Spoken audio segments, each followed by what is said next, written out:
मित्रों, हमने पिछली वीडियो में बात की थी कि हमारे शरीर में जो 90% बीमारियां होती हैं तो उनके क्या क्या लक्षण होते हैं। और आज हम बात करेंगे कि उन लक्षणों के कारण क्या हैं। इस बारे में आपके लिए बताएंगे नरेंद्र डाडा उपवैद्य, जो मैं उनका स्वागत करता हूं। आपके लिए वो अच्छे से बताएं। सभी साथियों को नमस्कार।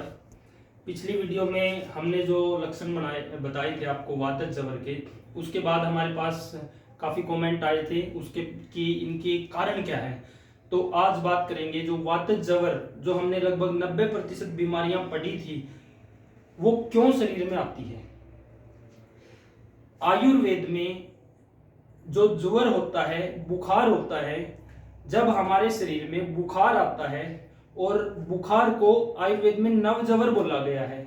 जब हम नए बुखार को तरीके से ठीक नहीं करते हैं तो उस समय जीर्ण जवर में बदल जाता है और वो 90% बीमारियां अपने शरीर में पैदा होती है।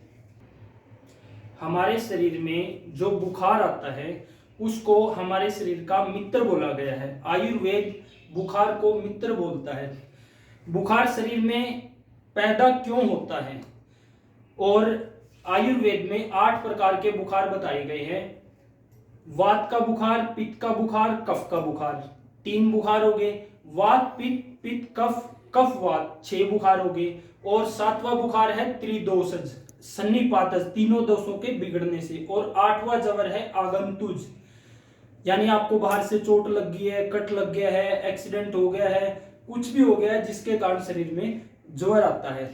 तो जब शरीर में हमारे बुखार आता है, उस बुखार को ठीक करने के लिए आयुर्वेद में एक विशेष प्रक्रिया है। जब उस प्रक्रिया के तहत हम बुखार को ठीक नहीं करते हैं तो हमारा जो नवजवर है वो जीर्ण जवर में बदल जाता है, जिससे शरीर में जो हमने पिछली वीडियो में 90% लक्षण पढ़े थे वो हमारे शरीर में लंबे समय तक आ जाते हैं। बुखार को ठीक करने की प्रक्रिया क्या है? आयुर्वेद ऐसा बोलता है कि जिस दिन आपको बुखार आया है तो सबसे पहले आपने कोई दवा नहीं लेनी है। बुखार आया क्यों है? बुखार आया क्यों है? आयुर्वेद में वात, पित्त, कफ तीनों में से या कोई भी बुखार जब बनता है तो वो जठराग्नि रुकने के कारण बुखार हमारे शरीर में बनता है। जब हमारी जठराग्नि खराब हो जाती है, रुक जाती है, तो शरीर में जवर पैदा होता है। तो सबसे पहले हमने अपने शरीर में जठराग्नि को ठीक करना है। आयुर्वेद ऐसा कहता है कि जिस दिन आपको बुखार आया है, बुखार में अगर आपने कोई भी दवा ले ली, अगर कोई मरीज बुखार की दवा लेने के लिए किसी डॉक्टर के पास, चिकित्सक के पास चला गया, तो आयुर्वेद में लिखा गया है कि आप काले सांप को छू रहे हो। और कोई डॉक्टर, चिकित्सक, वैद्य आपको अगर पहले दिन जबर को उतारने के लिए दवाई देता है तो आयुर्वेद में उसको डॉक्टर, चिकित्सक, वैद्य नहीं, उसको यमराज का दूत कहा गया है। क्योंकि पहले दिन जबर में दवाई लेने से जो बुखार है आपका वो जीर्ण जबर में बदल जाएगा। तो अब आपके मन में सवाल आ सकता है कि बुखार फिर ठीक कैसे होगा, ठीक कैसे करना है। जिस दिन हमको बुखार आता है हमने 2 चीजों का ध्यान रखना है कि हमने सबसे पहले अपना भोजन छोड़ देना है। उसके बाद हमने दूध और दूध से बनी सब वस्तुएं बंद कर देनी है, क्योंकि हमारी अग्नि इस समय रुकी हुई है।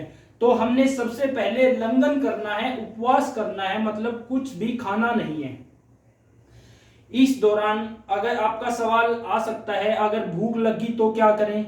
पहले तो बुखार में भूख लगती नहीं है। दूसरे केस में अगर आपको भूख लग रही है तो आपने, आयुर्वेद में आता है यूष, जैसे मूंग की दाल आपने ली, उसमें दाल कम पानी ज्यादा, बढ़िया सा छौंक लगा के, आयुर्वेद में इसको यूष बोलते हैं, वो आपने पीना है। यूज बनाएंगे कैसे जी? यूज कैसे बनाएंगे? जैसे कितनी दाल लें, कितना पानी लें? जितनी आपने दाल ली है उसका 18 गुना पानी लेना है आपने। मान लो 2 चम्मच आपने दाल ली है तो उसका 18 हिस्सा ज्यादा पानी लेना है। फिर उसको आपने बनाना है और जब दाल पक के तैयार हो जाएगी तो आपने लेना है। और आपने इसमें छौंक के रूप में सौंठ जरूर डालनी है। सौंठ क्या करेगी? जो सौंठ है वो आपकी जो अग्नि रुकी हुई है, जठराग्नि रुकी है, वो उसको प्रदीप्त करने का काम करेगी। तो बुखार के पहले दिन आपने केवल मूंग की दाल का या कोई भी दाल का आप यूज ले सकते हो। वो यूज आपकी जठराग्नि को ठीक करने का काम करेगा, पहला काम। दूसरा स्टेप है, ये हमारे पास ये एक पत्रिका है, इसमें हमने ये जवर का स्वास्थ्य अमृतावली, इसके अंदर हमने ये जवर का टॉपिक डाला हुआ है। आप इस किताब को ले सकते हो, पढ़ सकते हो। इसमें हमने सड़ंग पानी, 6 जड़ी बूटियों से पानी बनाने की विधि बताई है। 6 जड़ी बूटियों से सड़ंग पानी तैयार करने की विधि बताई है। जब भी बुखार हो आपने यूज लेना है। दूसरे नंबर पे आप सड़ंग पानी ले सकते हो। दिन में सड़ंग पानी आप कम से कम 3 बार 4 बार ले सकते हो। यूज आपने अगर भूख भी नहीं है तो भी लेना है, क्योंकि आपके पेट के अंदर सौंठ जाएगी और वो आपकी अग्नि को बढ़ाने का काम करेगी। तो पहले दिन की जो चिकित्सा है, आपने लंघन करना है, उपवास रखना है, अन्न और दूध बिल्कुल नहीं खाना है। अभी हमने बात करी है कि बुखार आने पे लंघन करना है और उसके बाद आपने सड़ंग पानी लेना है। उस दूसरा ऑप्शन आपके पास ये है कि ये एक हमारे पास है महासुदर्शन काढ़ा। महासुदर्शन काढ़ा क्या है? ये कोई दवाई नहीं है, कोई औषधि नहीं है, ये केवल अग्निदीपन काढ़ा है। आप जवर में सड़ंग पानी अगर किसी तरह से उपलब्ध नहीं हो पा रहा है तो आप अपने आसपास किसी आयुर्वेदिक शॉप पे जाएं और वहां से महासुदर्शन काढ़ा लाएं। ये महासुदर्शन काढ़ा अग्निदीपन करने का काम करता है। अग्नि जब ठीक होगी तो बुखार अपने आप ठीक हो जाएगा। तो हमने महासुदर्शन काढ़ा ले सकते हैं। इसको दिन में कम से कम 4 बार ले सकते हैं। महासुदर्शन काढ़ा लगभग 90% बुखार को ये अकेला ही अग्नि ठीक कर देता है। इसके बाद आपको किसी दवा की जरूरत नहीं पड़ती पहले, दूसरे, तीसरे दिन। ये दवाई आपने उस समय तक लेना है, ये काढ़ा, जब तक आपकी अग्नि अच्छी हो जाए। जब आपको लगे कि हाँ भूख प्रॉपर लग रही है, उस समय तक काढ़ा आपने ये लेना है। कोई जैसे बुखार में किसी को प्यास लगती है जी, तो हम कैसा पानी पी सकते हैं बुखार में? बुखार में प्यास लगने पे ये डिपेंड करेगा वात पित्त कफ, वातज पित्तज कफज बुखार कौन सा है। अगर आपको कफ का और वात का बुखार है तो आप गर्म पानी ले सकते हो। अगर आपको पित्तज बुखार जवर है तो फिर आप मटके का पानी ले सकते हैं, सामान्य पानी भी ले सकते हैं। ठीक है। तो आपने सबसे पहले लंघन, दूसरे नंबर पे मूंग की दाल का यूज, तीसरे नंबर पे आ गया है महासुदर्शन काढ़ा। इस दौरान क्या है, महासुदर्शन काढ़ा लगभग 90% जवर को ठीक कर देता है। लेकिन कुछ केस में जब आपका जवर है जो त्रिदोषज हो, पूरी तरह से तीनों दोष बिगड़े हो, तो वो जब इनसे कंट्रोल ना आए, हल्की सी अग्नि आपकी ठीक हो जाए, तो आप इसके साथ ये महासुदर्शन घनवटी शामिल कर सकते हो।